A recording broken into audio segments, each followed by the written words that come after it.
Helen Jewett was a 22-year-old prostitute working in New York City at the time of her brutal murder that was committed on April 10th in the year of 1836.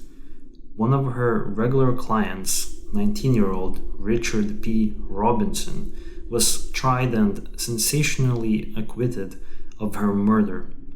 Helen Jewett's murder and Richard Robinson's subsequent trial was one of the first sex scandals to receive detailed press reporting in the United States. Public opinion was divided between those who felt that Helen Jewett had deserved her fate and others claiming that Richard Robinson had escaped justice through powerful connections. Helen Jewett was born in Temple, Maine, a small town in Franklin County with around 500 people living there. Helen was born into a working-class family. Her father was an alcoholic. Her mother had died when Helen was young. From the age of 12 or 13, Helen was employed as a servant girl in the home of Chief Justice Nathan Weston of the Maine Supreme Judicial Court. Upon reaching the age of 18, Helen left the Weston home at the first opportunity. She first moved to Portland, Maine, where she worked as a prostitute under an assumed name. She subsequently moved to Boston and then finally to New York under a succession of fake names. Helen's body was discovered by Rosina Townsend, who was the matron of the brothel located in the modern-day Tribeca area of New York City. A matron of a brothel is typically a woman who oversees the operations of a brothel or a house of prostitution. Rosina Townsend found Helen's body at 3 a.m. on April 10th, on Sunday, 1836. Rosina awoke in the middle of the night to the sound of someone trying to get out of the front door of the brothel, which she kept locked from the inside. At first, she thought nothing of it and dozed back to sleep. However, sometime later in the night, she went upstairs to check on the woman. When she opened Helen's door, smoke came out of the room. The murder must have taken place sometime after midnight. Helen Jewett was struck on the head 3 times with a sharp object. The coroner's report called it a hatchet. Based on the position of the corpse in bed, the coroner concluded that the blows were not expected and there were no signs of struggle. After inflicting the lethal blows, the murderer then set fire to Helen's bed. Townsend discovered the room full of smoke, and Helen's body had been crisped by the fire and was still smoldering in her mattress. The police checked the backyard, which seemed the likely escape route since the front door was locked. Nearby the fence was a hatchet. On the other side lay a long cloak. Police questioned Rosina Townsend. She recounted the previous evening's events. Helen had asked her not to admit one of her Saturday night regular clients. Another caller would visit her instead that night. When the man arrived, he had covered his face with a cloak. Rosina had recognized this man as one of Helen's longtime clients, a man named Richard Robinson, a 19-year-old shop clerk. Early that morning, police found the person of interest, Richard Robinson, asleep in his home and ushered him to the crime scene, which was a common practice of the time. Officers were amazed to note his composure and impassivity upon viewing Helen's corpse, a woman that he had been seeing on a regular basis. In his defense, Richard had told a neighbor the following quote, "Do you think I would blast my brilliant prospects by such a ridiculous act? I am a young man of only 19 years of age yesterday, with the most brilliant prospects." From this quote, I concluded that Richard must have celebrated his 19th birthday recently. Since Richard was the prime suspect, police arrested him on suspicion of Helen Jewett's murder. Richard was a repeat customer of Helen's. His arrest was based on the testimony of the woman who lived in the brothel. Richard denied killing Helen and did not display much emotion even when confronted with a still warm corpse.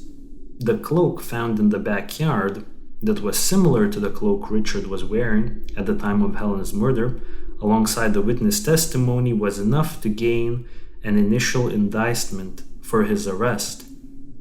Around 2 months later, on June 2nd, Richard Robinson's trial for murder began. 6,000 people crowded the second floor of City Hall in hopes to witness the trial. On the second day, the mob broke the railings in the courtroom. 50 marshals were called to clear the building.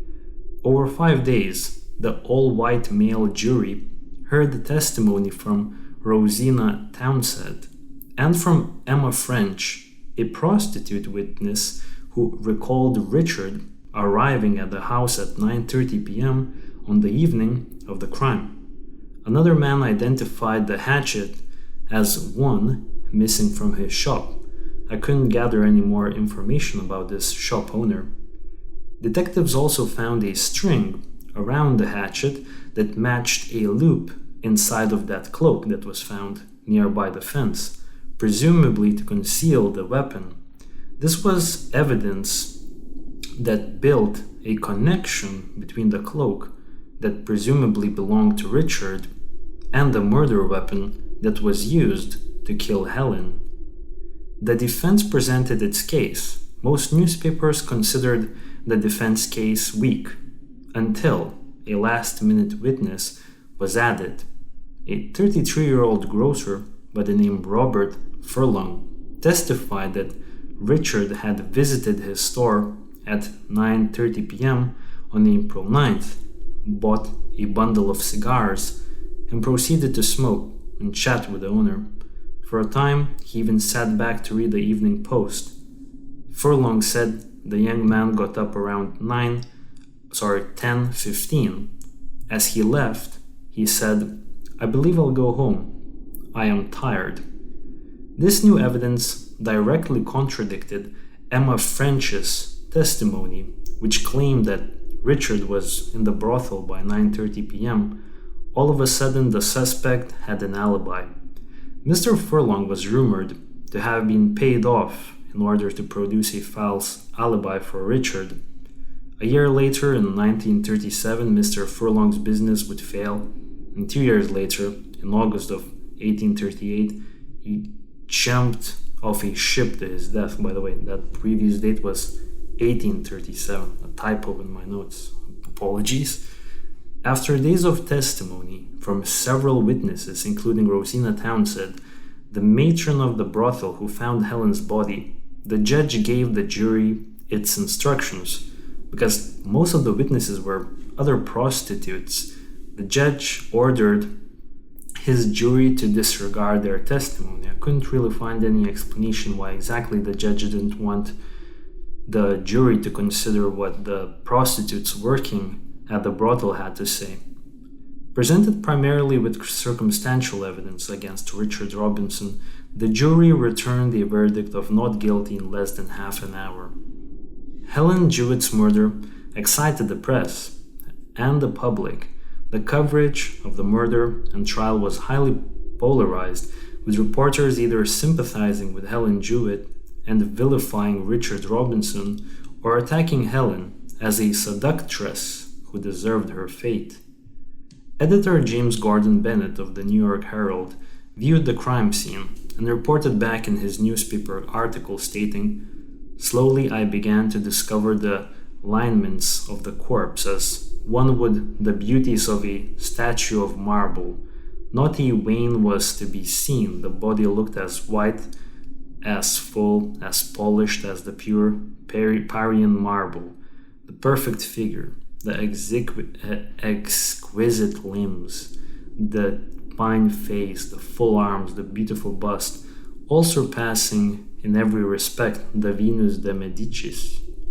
The same newspaper, the New York Herald, insisted that Richard was innocent and claimed that a vicious conspiracy was launched against him by the police and the Helen Jewett's madame. On the other hand, the New York Sun, whose readers tended to come from the working class, argued that Richard Robinson was guilty and that he was able to use money and the influence of wealthy relatives and his employer to buy an acquittal. This theory continued to gain traction for many years later. After the trial, Richard's personal letters became public. These letters undercut some of his claims and showed him to be capable of vicious and for the time deviant sexual behavior. The public had turned against him, including some who had been his vocal supporters in the past. Media outlets were able to get access to a package of 90 mostly undated letters that passed between Helen and Richard. It was realized that the prosecution had attempted to introduce these letters as evidence, but handwriting experts hesitated to verify them, and therefore the judge prohibited them from public proceedings. The first several letters featured the typical professions of love and flirtation between prostitute and client, but between August and the following April, the lovers expressed increasingly jealous and frustration in their letters. Some letters implied that Helen Jewett was aware or even perhaps engaged in Richard's nefarious business dealings. In one letter, Helen threatens to expose Richard. His reply, "You are never so foolish as when you threaten me. Keep quiet until I come on Saturday night, and then we will see if we cannot be better friends hereafter. Do not tell any person I shall come." I'm not sure if that letter is connected to Helen's murder, since she was murdered on a Sunday, not a Saturday. Richard eventually moved to Texas. He changed his name to Richard Parmali. Within weeks of his move to Nacogdoches, Texas, he had charmed townspeople enough to act as witness in deeds of sale and other official documents. By 1837, he worked as a saloon proprietor and later as a clerk of the court. He married and owned a series of homes, including 20 slaves. He had become one of the wealthiest men in town. This murder is probably the oldest murder case that I have ever looked into. It's from 1836, so I just want to emphasize the fact that this is almost 200 years ago. And that's why they sounded so poetic. Right? Mm-hmm. The New York Herald. No, it's like everybody, every time they open their mouths, it's like they're speaking poetry. Exactly. Well, they had a better way with words, I would say, back in the day. Mm-hmm. Also, since this is such an old case, we don't have official photographs of anybody, but in the notes of the podcast, I have compiled a list of, sketches or drawings that have been put forth by artists, probably from back in the day. And you can see some of the images right here. The one thing that struck to me about this case is that the victim was partially burned, which is not a very typical, I would say, activity post-murder from the culprit side. I don't hear many cases or many crimes where the victim will be burned after the murder had taken place. I would also like to kind of briefly note down my thoughts about this case. Maybe we'll kind of come to a conclusion here. So Helen Jewett was murdered sometime after midnight on Sunday in 1836. She was in her room at the brothel that she was working at. And now in the middle of the night, on the day when she was murdered, Rosina Townsend, the madame of the brothel, she had heard a noise. Someone was trying to get out of the brothel, but the brothel was locked from the inside, so it's likely that the culprit was actually trying to get out, and they probably took the back door because the front door was locked. So obviously, after some time, apparently Rosina Townsend started to investigate what happened. So she went upstairs. I don't know, maybe she was staying on the first floor. I wasn't able to get any location of the brothel or anything like that. Probably that building is gone by now. It's not even there anymore. So Rosina opened, probably checked on some of the women, and she didn't really find anything suspicious until she checked upon Helen's room. When she opened the door, there was smoke. There was Helen's body laying there, clearly dead, and she was still smoldering. So her body was, I think her bed was on fire. It's pretty strange how... They didn't smell it at all. Or how the rest of the building didn't catch fire. Mm-hmm. A hatchet and a long cloak were found in the backyard. Now let's remember, the cloak seemed very familiar to the cloak that prime suspect Richard Robinson was wearing. And there was also a hatchet at the backyard, basically, somewhere close to the cloak. So if the cloak belonged, and we also know that the cloak and the hatchet were connected. There was like a string and a loop, maybe to conceal the hatchet within the cloak. And we think that the cloak potentially belonged to Richard because earlier that day, Rosina Townsend, basically the boss of the brothel, had noticed Richard Robinson trying to hide his face with that cloak, which seems very suspicious from Richard Robinson's perspective, don't you think? He comes in to see one of his regular customers hiding his face, potentially, trying not to be named, but at the same time it's a brothel, so I could kind of understand why people would want to hide their face. That is true. Who would want to be seen in there? Exactly. And I also found it pretty strange how the 19-year-old Richard Robinson was a long-time regular. Mm-hmm. He was 19. But, people back then were more matured at that certain age. They grew up quicker. Quicker, yeah. Especially in 19th century New York. You probably have to get going with life. Exactly. There's no playing games anymore, you know what I mean? Unlike now. And so we think that, Richard potentially was connected due to that cloak. Now, another kind of suspicious statement came from Emma French, another prostitute who told police and investigators that she had seen Richard at 9:30 p.m. It seemed like there was a lot of circumstantial evidence connected Richard.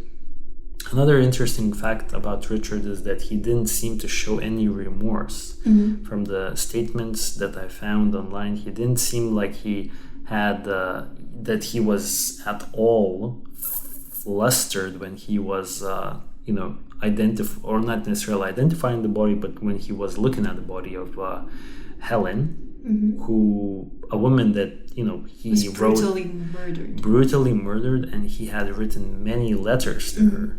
You know what I mean? Love letters, even so. So this is a man who clearly had some sort of infatuation or affection. You know what I mean? Yeah. Exactly, affection for Helen, mm-hmm. and now he had no remorse. I feel like he wasn't even, let's say, shocked by the sight of her partially crisped, dead corpse that was struck 3 times in the head.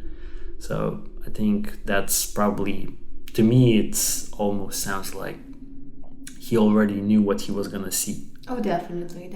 Doesn't that seem to you the same way that it wasn't a surprise for him? Mm-hmm. He already knew what was gonna happen. But it was strange how cool he was and cool-blooded he was. He was apparently fast asleep, or he was pretending to sleep.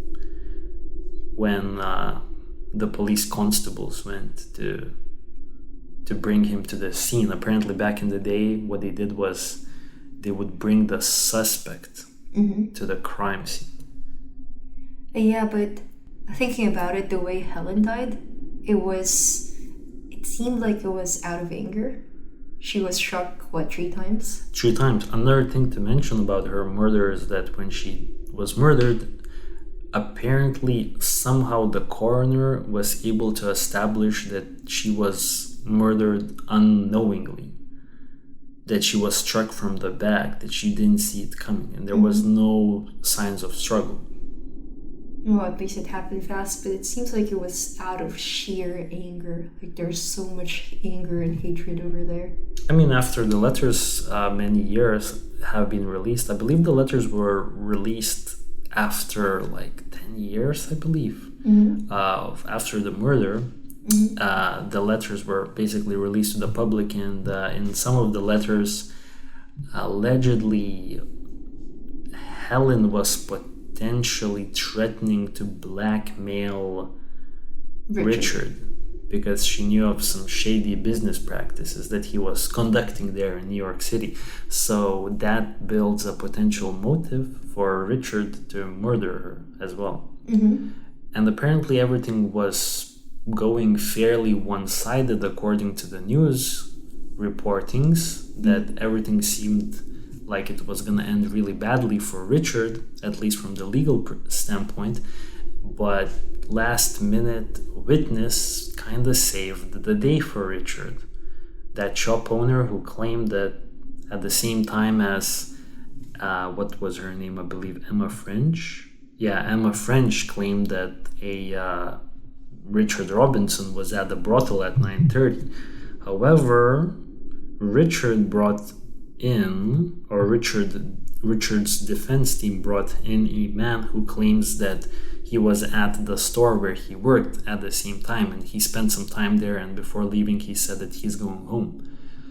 But I would probably tend to believe in this case the accounts of the women working at the brothel. Definitely. And that last minute entry of that shopkeeper was probably a shady situation. Don't you think that there's a chance that this guy bought that alibi for himself? Yeah, 100%.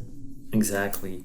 And I would say the only things that I don't really understand about this case is why did the culprit had to burn the body?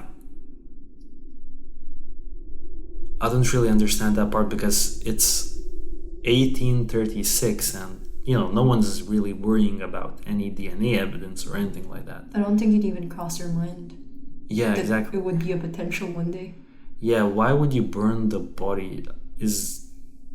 Was Richard, let's hypothetically say if he's responsible, did he want to make the crime scene as if it was a fire that broke out in her room? That's a really good point, yeah. Because I don't think he was concerned with, hiding his DNA or anything like that, because it wasn't a thing back in the day. So that's the only thing for me. But then the whole plan seems weird. And so if Richard killed Helen, then he must have entered the brothel at 9:30 p.m. just like Emma Watson. I was about to say Emma Watson. Emma French. I don't think she's involved in any of this. No. At the same time that Emma French said that Richard came in, he must have stayed in Helen's room for quite a bit of time, because apparently the murder took place sometime after midnight. So that's at least 3+ hours of just hanging around with Helen. And then maybe at some point Helen, after 3 hours, they probably don't do the deed for 3 hours. At some point Helen's probably looking away a little bit, and maybe that was the chance that hypothetically Richard took and struck her in the head 3 times. and then tried to burn the body and sneak out the house in the middle of the night, but it seems like it backfired for him. And that's my second question here is, why did Richard drop the murder weapon and the cloak? Because this is probably one of the biggest or one of the most damning piece of evidence that connects him to the crime. Why did he drop the cloak and the hatchet? He was trying to run away as fast as he can, perhaps. Panic, haste. Yeah, that's the only way I could explain it. Yeah, I don't think he intentionally wanted to leave those items there.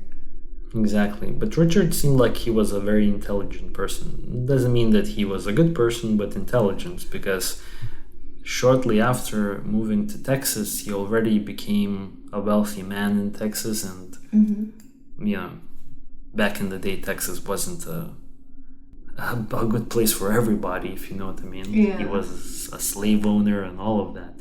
So seems like Richard was a well-connected young man who most likely escaped the system. Justice was not served for Helen, I feel like. Yeah, definitely.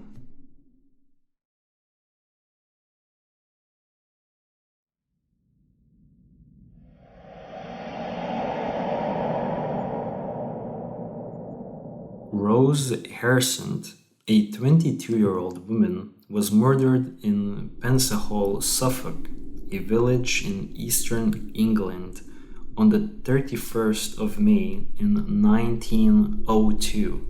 Rose was a servant at Providence House in Peasenhall and was employed by local Baptist elder William Crisp and his wife. The murder of Rose Harsent is one of England's oldest and strangest cold cases. On the morning of June 1st, 1902, William Harsent, Rose's father, brought clean linen for his daughter at Providence House, who lived there because of her job as the housemaid. After he walked into the kitchen of Providence House, he found the body of his daughter lying on the floor. She was in a pool of her own blood with her throat slit. She also had numerous gashes on her shoulders and stab wounds.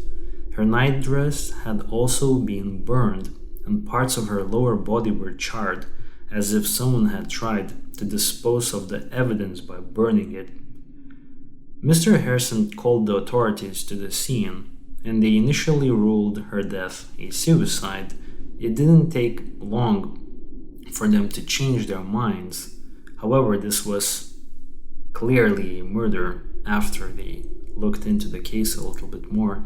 After investigating the crime scene, police found 3 letters in Rose's bedroom. One unsigned letter seemed to have organized a midnight meeting on the previous night, leading up to Rose's murder. It read, "Dear R," for Rose, "I will try to see you tonight at 12 o'clock at your place. If you put a light in your window at 10 for about 10 minutes, then you can put it out again. Do not have a light in your room at 12, as I will come round the back way." Rose, when she was not working at the Providence House, in her spare time, was a member of the choir at a local church, the Primitive Methodist Chapel in nearby village of Sipton. The choir master at this chapel was Mr. William Gardiner, a married man with 6 children in his mid-30s. William Gardiner was also the neighbor of Baptist elder William Crisp, at whose house Rose worked as a servant, making him the neighbor of Rose also. Peasenhall was a typical small, close-knit English village, and anyone who has ever been to such a place knows how much villagers love to gossip. In May of 1901, 1 year before Rose was murdered, rumors began circulating that Rose and her choirmaster, William Gardiner, who lived next door, were having an affair. The rumors began circling after two locals, Alfonso Skinner and a man named as Mr. Wright, claimed to have seen Rose and William Gardiner entering another local church known as the Doctor's Chapel. They said they had heard Rose talking to Mr. Gardiner about their relationship while referring to Genesis chapter 38, which talks about sexual relations. The gossip spread like wildfire, and Mr. Gardiner was outraged. He demanded a formal apology, but the two men refused. The whole scandal culminated in a church investigation led by Reverend John Guy. The investigation turned up nothing, but Mr. Gardiner did threaten to sue his accusers for defamation. Mr. Gardiner became the prime suspect in Rose's murder after several pieces of circumstantial evidence were found at the crime scene. They all pointed to William Gardiner being responsible for the murder. Other than the letters found at the crime scene that some suspect were written by Mr. Gardiner, a connecting piece of evidence linking Gardiner to the crime was a broken medicine bottle that was found lying next to Rose's body. It was prescribed for the Gardiner children. Investigators did not have any other explanation for why this medicine bottle would be at the crime scene other than if Mr. Gardiner himself had brought it there before committing the murder. There was also a newspaper at the scene that Rose's employers did not subscribe to, but Mr. Gardiner did. A post-mortem revealed that Rose had been beaten, stabbed, and then had her throat slit. Marks on her hands suggested she had put up a pretty good fight before succumbing to her injuries. Most interestingly, however, was the fact that Rose was found to be 6 months pregnant at the time of her death. Police suspected that Mr. Gardiner was the unborn child's father and had decided the best way to save his reputation was to kill Rose and her baby. The prescription bottle and newspaper both pointed to Gardiner, and his handwriting was similar to that of one of the letters.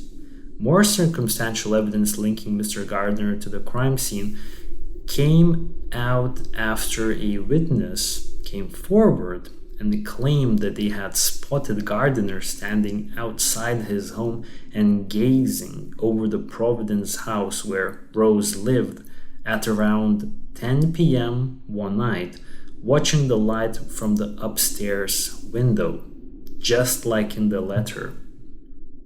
Another witness claimed that on the day Rose's body was discovered, Mr. Gardiner had a bonfire in his yard, perhaps to get rid of his bloodied clothes. Most damningly, the police discovered that Gardiner always carried around a small hinged knife on his person.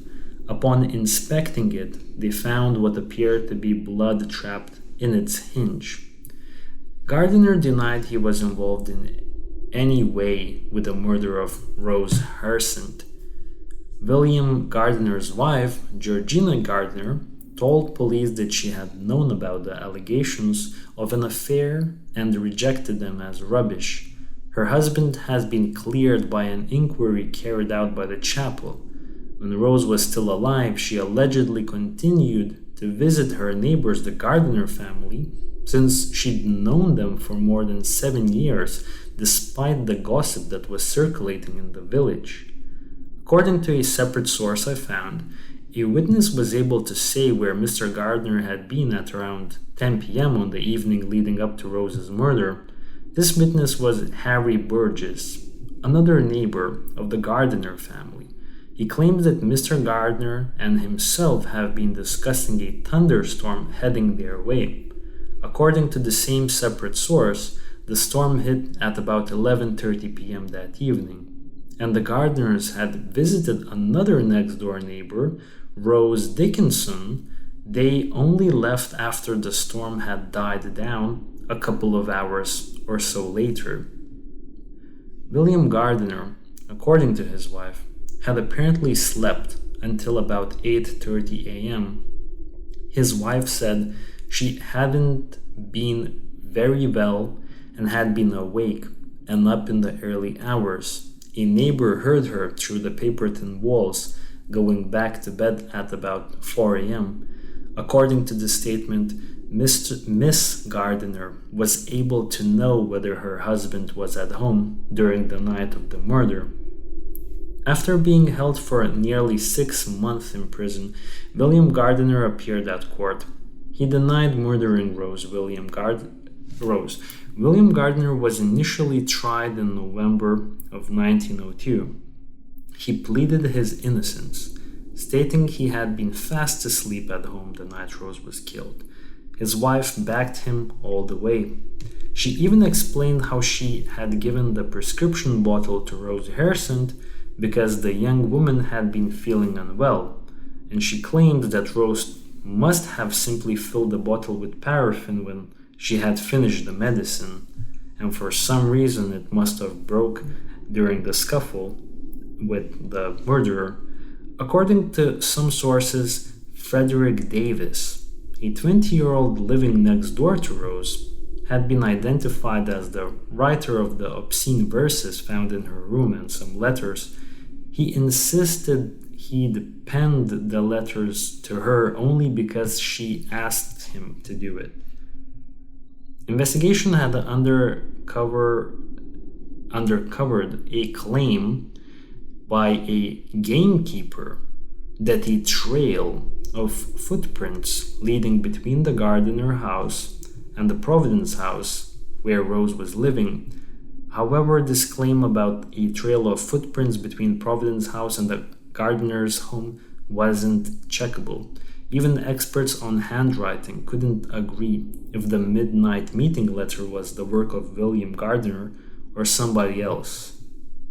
Gardiner's wife was able to explain away the bonfire and the blood on her husband's knife.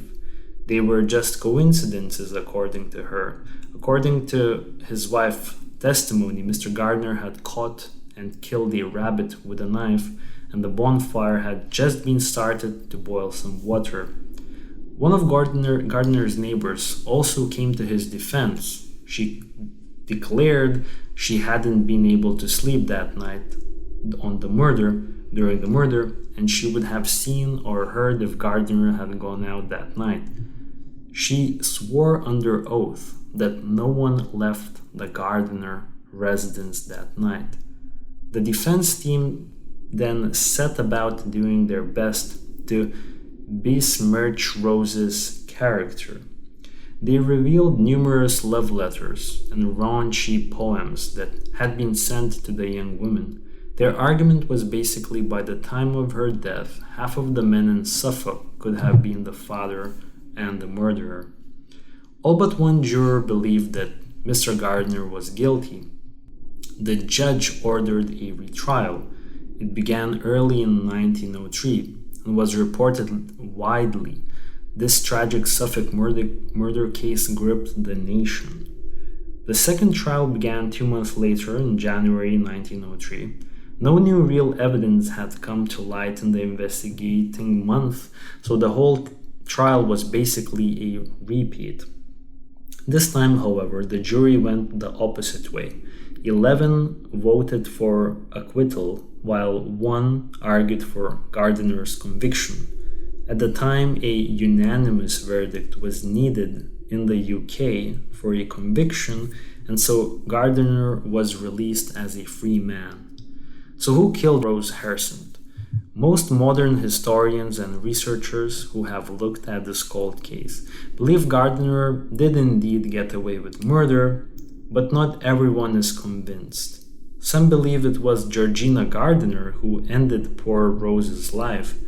Perhaps in a fit of jealousy, she attacked her husband's supposed lover and killed her. Others believe the murderer was a neighbor by the name of Frederick Davis. During the trial, it was revealed many of the letters and poems that had been sent to Rose were from him and not from William Gardiner.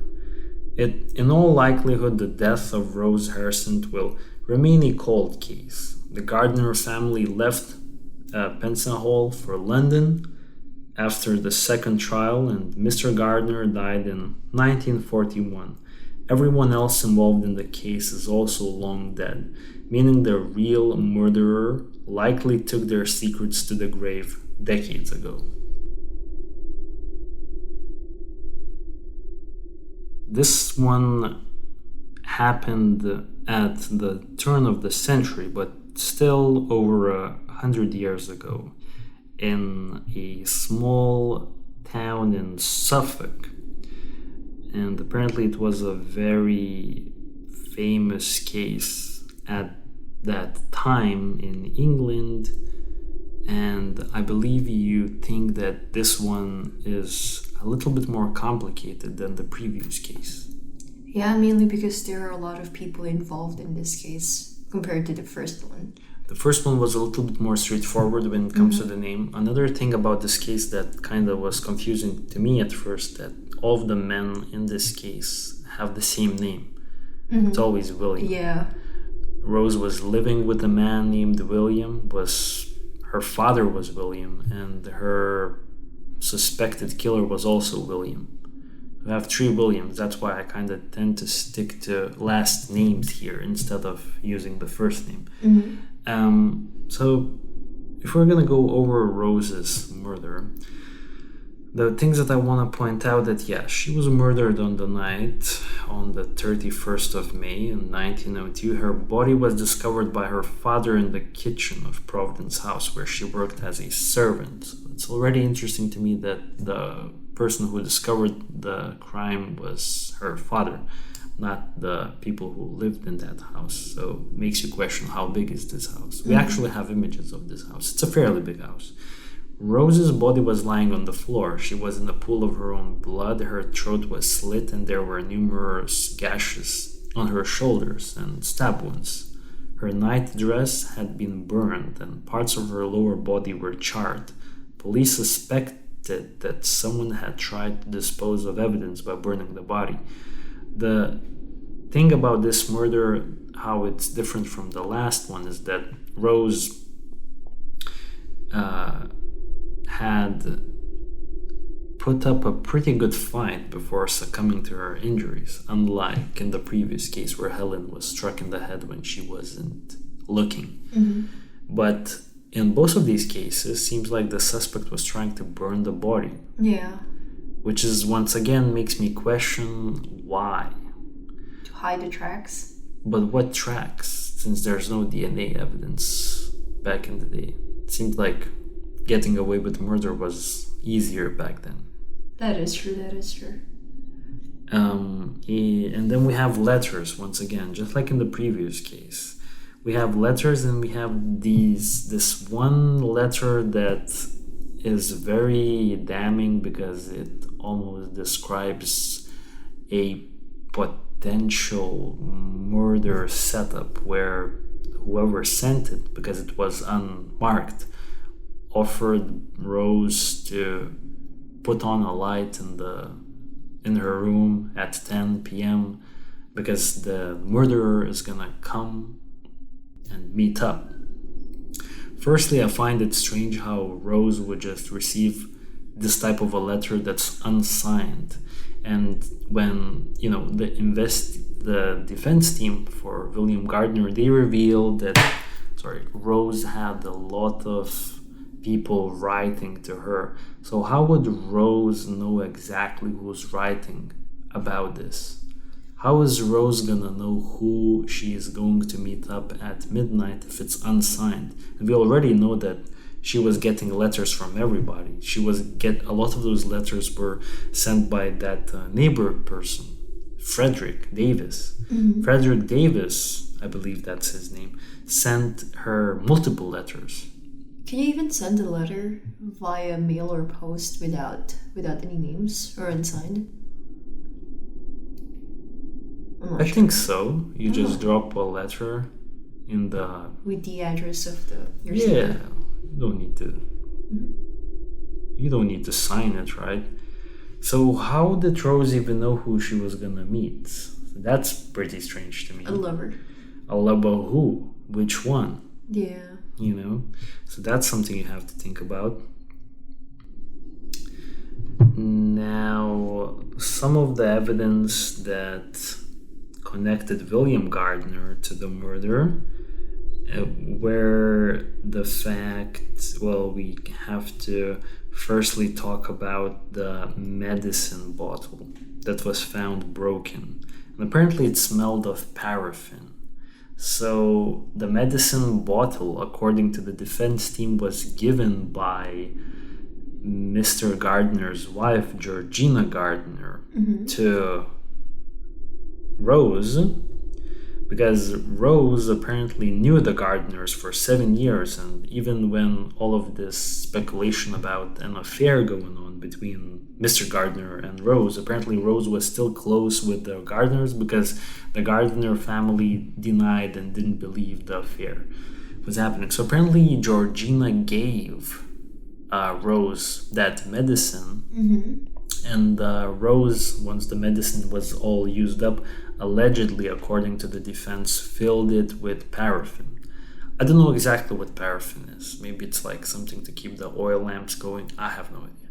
But apparently she stored paraffin in that bottle. Interesting. But the bottle was found broken when the people came to the scene. So it makes me question if William Gardiner was the murderer, and if the bottle was so plainly and obviously laying next to her corpse, wouldn't Gardiner want to kind of remove that bottle? That is true. But also at the same time, I could imagine how William Gardiner wasn't aware that that bottle actually was prescribed originally to his children, because maybe Georgina Gardiner was the one who gave Rose the bottle.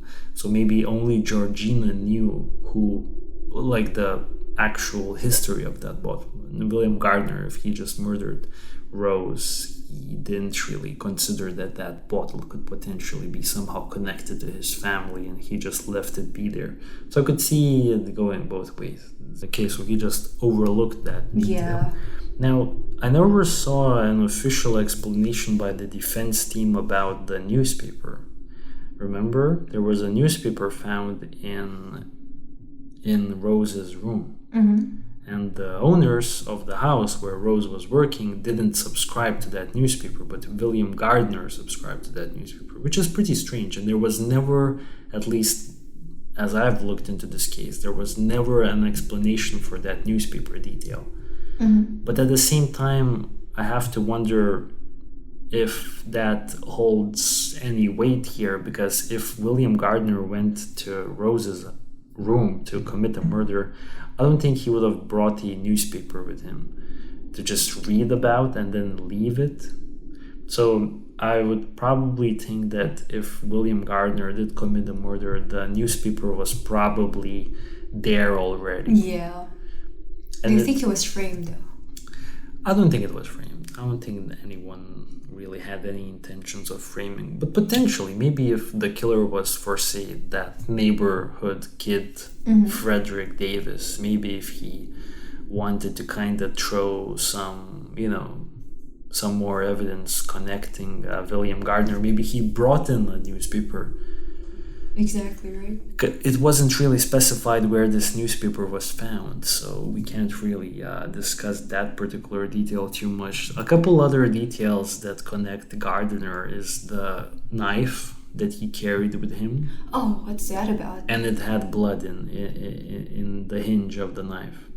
But the official explanation by the Gardiner family is that Mr. William Gardiner was hunting and had recently caught a rabbit and was, I guess, using it to kill it or something like that. And I read that the coroner was not able to determine whether the blood belonged to a rabbit or to a human. Because back in early 20th century, I don't think they were able to determine this information. So we can't really talk much about that. And another kind of, let's say, circumstantial piece of evidence was that it was observed that Gardiner was starting a bonfire in the morning in the aftermath of Rose's murder. So some people think that maybe he started that bonfire in order to get rid of his bloodied up clothes, which I think is pretty. I I think if we're already looking at the murder, I think that for me it seems like a very risky thing if you're the neighbor and you're already suspected to have an affair and therefore a motive to kill Rose in the wake of her murder in the morning, just to burn the clothes in a bonfire in your backyard. Is very strange and very risky. And William Gardiner was actually, a little backstory about him, he was actually a prominent figure. Mm-hmm. He was not only the choir master, choir where you sing at the church, he also had worked himself up to a very high position in the local sawmill company. And he was the foreman, which means that he was the manager of the operations. So he had a very high reputation and high standing in the local Suffolk community there. So I think he's a smart, intelligent man. That's what I'm getting from this. And I feel like that move would be pretty stupid on his part, just to burn the clothes right there in the open in the backyard. So I'm not sure. That seems like a very weak piece of evidence for me. And the only other thing for me that doesn't really add up, but there is a potential explanation, is that Rose allegedly put up a pretty good fight, but no one heard it. So that's interesting. So it makes me question, was she alone that day? Were the people that owned that house were aware or something like that? But then there was this detail that there was a huge storm reported on that day, actually a record storm, which was probably very loud. So maybe the weather conditions concealed the murder. But generally speaking, this murder, I don't think it's gonna be solved. And for me personally, just thinking about it, I'm not even sure if I'm leaning towards any way. In the previous case, I was maybe like leaning strongly towards the fact that we know who actually killed Helen. But in this one, I really can't say. Yeah. It seems very strange. What do you think? It's very strange. Any ideas on the killer? Are you leaning towards Mr. Gardiner, or do you think there was a chance someone else committed this murder? Well, at first, all points lead up to Mr. Gardiner. Yeah. But, I don't know, the more you go on, the more confusing it got. Yeah, everything seems to have an explanation. Yeah.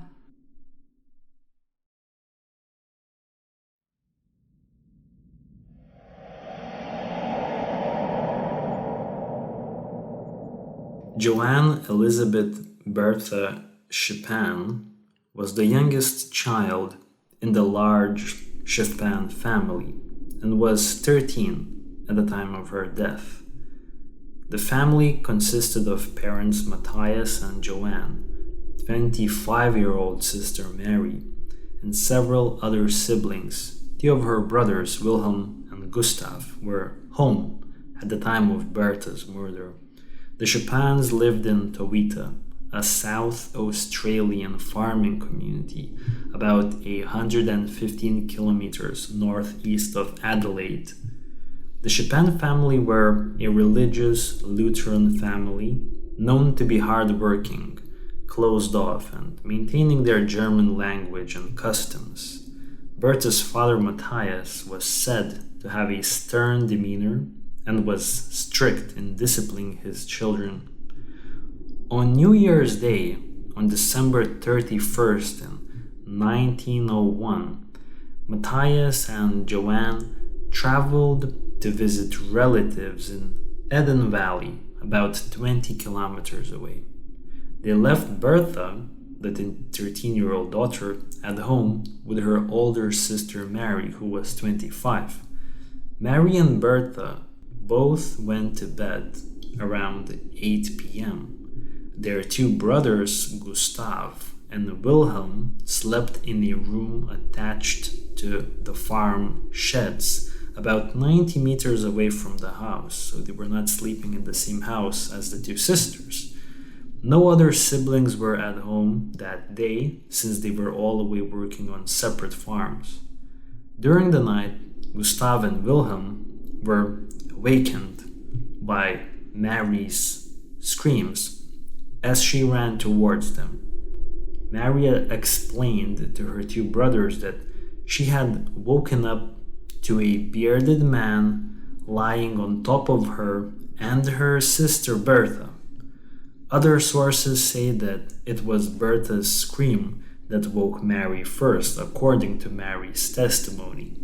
Nevertheless, according to Mary's account, she ran to the shed to wake her brothers in order to get help, leaving her 13-year-old sister Bertha alone in the house with a bearded home invader who seemingly was laying on top of them in the middle of the night, which is a very strange situation.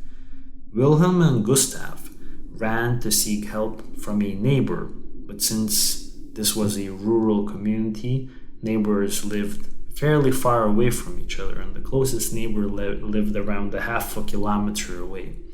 This neighbor refused to assist them, as he explained that there was nothing he could have done, and this same neighbor suggested that the two boys ran towards the local constable house, who lived not too far away from their home. Therefore, they ran 1 kilometer to the home of District Constable Lambert. It is unknown what Mary was doing during this time. When the group returned to the Schippan house, they discovered a violent scene in several rooms. 13-year-old Bertha was laying in a pool of blood inside the house. Her throat had been slashed 5 times from ear to ear, and she had been stabbed up to 40 times in total. There is no mention anywhere of sexual assault. Bertha's parents, Matthias and Joanne Schippan, hurried back home when they heard of what had happened to their daughter, and it was Matthias who formally identified her body. Bertha's father, Matthias, said that the family lived on good terms with everybody, and he has no suspicions of who could have wished any harm on his family. The coroner's inquest that had begun at the Schippan's home was temporarily suspended until after the funeral. This was particularly strange because Bertha's body was buried first, and then later it was exhumed for the inquest to be held. When the inquest resumed, no witnesses were able to shed any light on a possible bearded perpetrator. Constable Lambert said that as far as he could ascertain, there had been no disturbance in the house, nor had there been any reports of strangers in the area that night.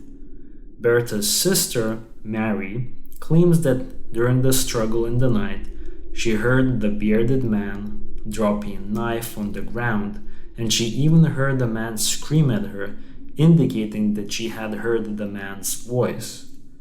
Thomas King, a local tracking expert, had completed his search for tracks around Schippan's house and found nothing conclusive.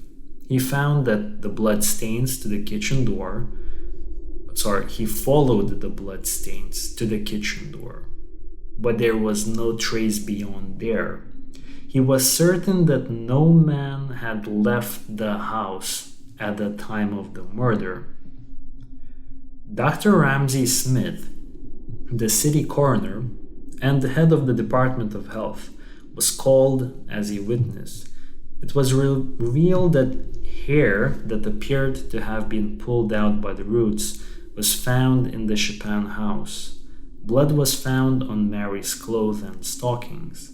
However, Dr. Smith was unable to determine whether or not it was Bertha's blood. Mary told the hearing that the blood could be explained by her helping her father butcher some sheep a few days before the murder. The most sensational evidence at the time came when Mary admitted to having a relationship with a 21-year-old man, Gustav Nitschke. When 21-year-old Gustav was called to give evidence, he admitted the relationship had been going on for over 12 months. The admission tarnished Mary's reputation. For some reason, the secret relationship was seen as a very shameful act in the local community, even if it was completely legal. After the secret relationship came to light, speculation began circling that Bertha had wanted to expose the affair between her sister Mary and her secret boyfriend Gustav to their strict father Matthias. However, Mary denied ever having threatened Bertha if she ever exposed her. The jury deliberated and the coroner announced the result. Bertha Elizabeth Schippan met her death by having her throat cut by her sister Mary Augusta Schippan.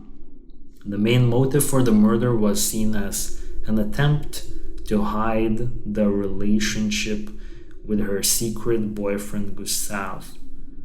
Mary Schippan was charged with her sister's murder and transferred to Adelaide Gaol, a prison located in the parklands of Adelaide, to await trial.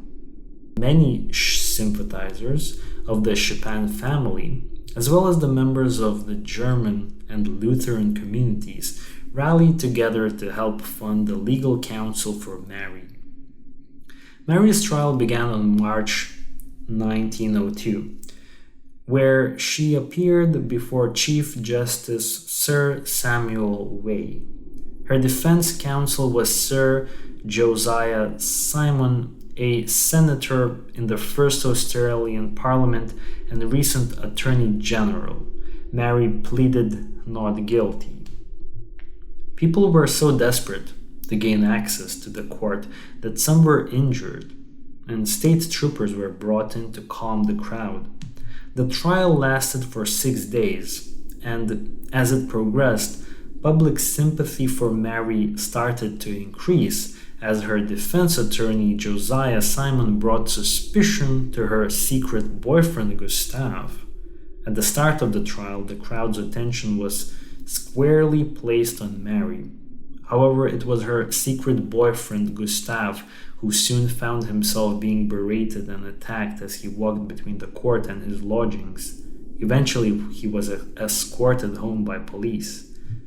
The Examiner of Tasmania reported on 11th of March in 1902 that Gustav was the lover of Mary Schippan. Mary Schippan now being tried for the murder of her sister, and he had an unpleasant experience this evening.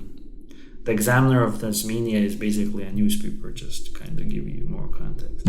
His disclosure of his relations with Mary Schippan excited disgust, and when he left the courthouse this evening, he was followed by a crowd of from 2,000 to 3,000 people and vigorously hooted. The final day of the trial saw the jury return with a verdict of not guilty. Mary Schippan left the court accompanied by her parents, while her boyfriend Gustav was quickly escorted out through a rear entrance. Gustav had left South Australia in 1903. Some people have tried to trace him, but nobody has ever been successful in finding out what happened to him. On the other hand, Mary Schippan, after spending months in prison, returned to the farming community of Tawita. She became a recluse, never married, and died of tuberculosis in 1919. This cold case seems like it will not be solved. However, locals have their own opinions regarding who is responsible for Bertha's murder. A longtime resident of Tawita, Kevin Rosenweig, hinted at his long-standing belief as to the identity of the murderer. Kevin believes, and he is convinced, that Bertha's father Matthias was responsible. Kevin told the media outlet, "My grandfather knew old man Schippan. Oh, he was a nasty piece of work. He once fired a shotgun at that Nitschke boy who lived nearby, left him pulling pellets out of his legs, and that ended up in court." Kevin said that Mr. Schippan was rumored to have murdered a traveling salesman and that Bertha had witnessed the murder and had threatened her father to reveal what she saw. Kevin believed that Matthias realized she would eventually tell on him, so he killed his daughter in order to protect his freedom. Now, in order for Matthias to have killed Bertha, he must have gotten up at night and rode a horse back to Towita from Eden Valley, where he was visiting relatives. Then he had to cut Bertha's throat and then ride back home again. According to some accounts, in the morning after Bertha was murdered, it was noticed that Matthias's horse was still wet with perspiration, but the other horse was dry, suggesting that the horse that Matthias owned was ridden during the night. Others are very skeptical about this theory, since Matthias would have had to get there and back to Eden Valley by the morning time. It's a very rocky terrain that has many shale outcrops. To ride that distance at night would be very difficult. Also, this would mean that Mary would have had to not recognize her own father, as he was, for some unexplained reason, lying on top of her and her sister during that night. Others point the finger at Mary's secret boyfriend Gustave, but Gustave had an alibi, and it apparently checked out.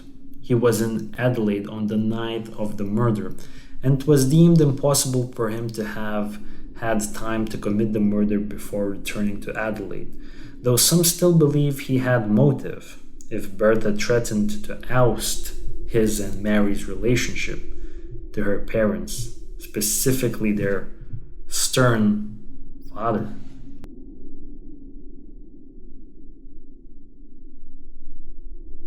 So this one has a bit of a plot twist, don't you think? Yeah, definitely.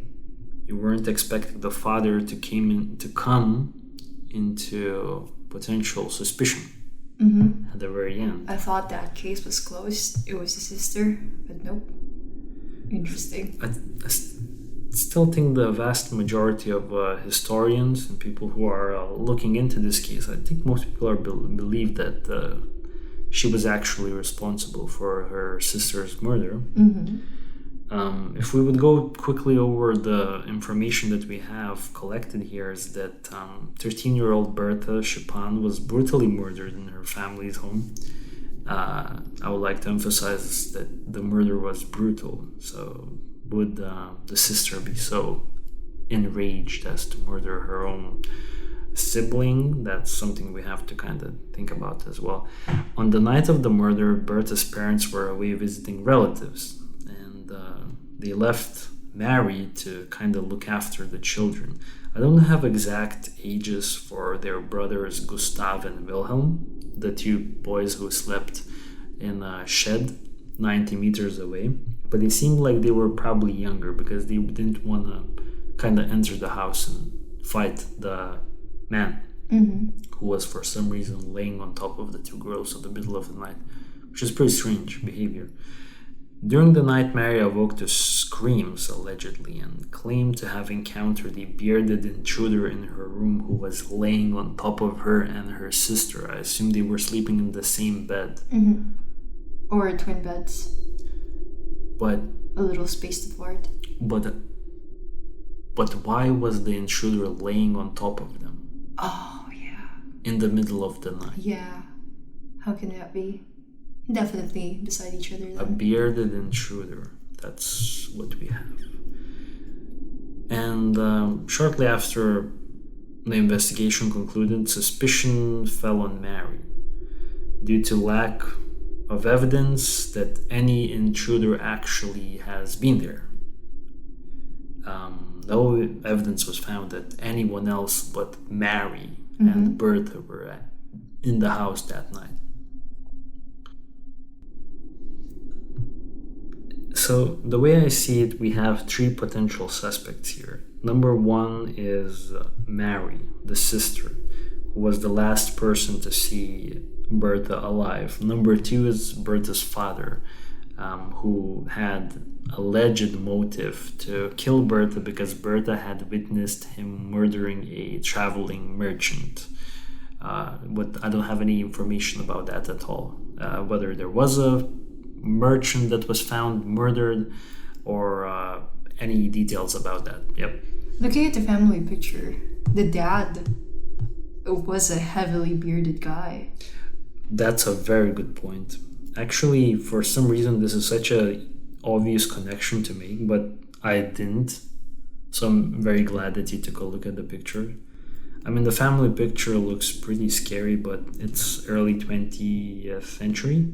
So I think we can't really, think that they were taking the same type of picture that we're taking these days. True. But the man does look very bearded, heavily bearded. But I almost think that back in the day, in those kind of rural German kind of communities, maybe in the Australian kind of rural areas, for some reason I just have a picture that there's a lot of bearded men. Don't you think so? Yeah. That having a beard was a thing back then?